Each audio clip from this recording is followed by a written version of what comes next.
नमस्कार, question our में आपका स्वागत है। मैं हूं रमेश भट्ट। सबसे पहले नजर हेडलाइंस में क्या है खास। अब दागी नेताओं की खैर नहीं होगी। सुप्रीम कोर्ट ने फैसला दिया है कि जिन सांसदों या विधायकों को कोर्ट से 2 साल या उससे ज्यादा की सजा मिल चुकी है, उनकी सदस्यता अपने आप खत्म हो जाएगी। यही नहीं, उन्हें अब अपील करने के लिए 3 महीने का वक्त भी नहीं दिया जाएगा। जनप्रतिनिधित्व कानून 1951 के तहत सुप्रीम कोर्ट ने इस मामले में फैसला सुनाया है। सुप्रीम कोर्ट का यह फैसला तत्काल प्रभाव से लागू होगा। यकीन मानिए, राजनीतिक दलों के साथ साथ राजनीतिज्ञों की भी नींद उड़ गई है इस फैसले से। अब सवाल यह है, एक कदम आगे बढ़ते हैं। सुप्रीम कोर्ट ने कहा कि यह तत्काल प्रभाव से लागू होगा। अगर साथ ही हम माने कि जब सुनवाई ही लेट लतीफ होगी, एक फैसले को आने में, मैं निचली अदालत की बात कर रहा हूं, 10 से 12 से 15 साल लग जाएंगे, तो वो तो 2-2, 3-3 बार एमएलए भी बन जाएगा, एमपी भी बन जाएगा। उसके बाद कन्विक्ट होता क्या फर्क पड़ता है। मुंबई में आ गया है जलजला। और आनंद मंत्रा साहब इस वक्त हमारे साथ जुड़ चुके हैं। मंत्रा साहब, आपसे समझना चाहेंगे कि एक ऐसी मुंबई जहां आरबीआई है, बीएससी है, एनएससी है, सेबी है, प्रीमियर साइंटिफिक और न्यूक्लियर इंस्टीट्यूट है, वो मुंबई जो है 4 महीने में उसकी स्थिति ऐसी हो जाती है कि लोग घर से नहीं निकल पाते और 100 करोड़ प्रतिदिन का नुकसान होता है। ऐसी मुंबई के बारे में आप क्या कहेंगे। मुंबई में आ गया है जलजला।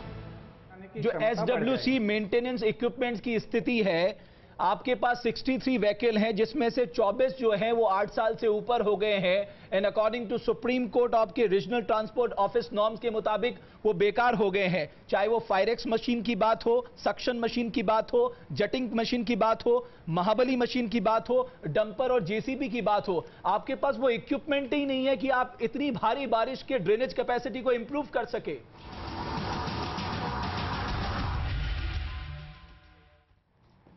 दिल्ली में निर्भया रेप केस में आज पहला फैसला आया। जुवेनाइल जस्टिस बोर्ड ने नाबालिग आरोपी को दोषी करार देते हुए 3 साल की सजा सुनाई। ये 3 साल उसे बाल सुधार गृह में बिताने होंगे। पिछले साल 16 दिसंबर को राजधानी के वसंत विहार में पैरामेडिकल छात्रा के साथ गैंगरेप हुआ था।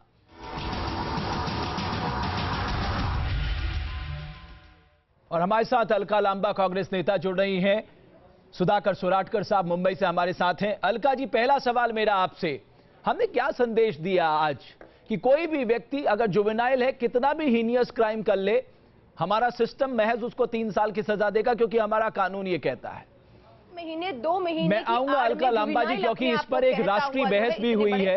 जस्टिस वर्मा समिति के पास भी ये सुझाव गए थे, हालांकि उन्होंने इन्हें मानने से इनकार कर दिया था। सुप्रीम कोर्ट ने इसमें दखल देने से इनकार कर दिया। लेकिन इससे पहले सोराटकर साहब, मैं आपके पास आऊं, पीड़ित लड़की की मां ने क्या कुछ कहा। वो निराश थी, हालांकि वो चैलेंज करेंगी इस फैसले को, लेकिन उन्होंने कहा कि अगर ऐसा फैसला सुनाना था तो पहले ही सुना देते।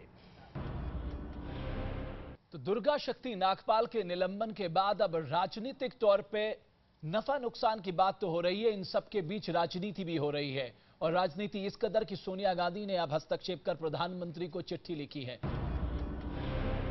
और हमें विश्वास है कि आने वाले 30 वर्षों में जो उसकी सेवा के शेष हैं, बिल्कुल और भी अच्छे बहुत बहुत शुक्रिया जसपाल साहब हमसे जुड़ने के लिए। न्यूज नेशन का यही सवाल है कि आखिर सच क्या है। लेकिन इस तरह के मामलों में जिस तरह से जो प्रकरण सामने आए हैं, जो रिपोर्ट सामने आई है, वो अपने आप में बताने के लिए काफी है। अब सवाल यह है कि नरेंद्र भाटी सच कह रहे हैं, अखिलेश यादव सच कह रहे हैं, डीएम की वो खुफिया रिपोर्ट सच कह रही है जिसमें उन्होंने दुर्गा शक्ति नागपाल को क्लीन चिट दी है।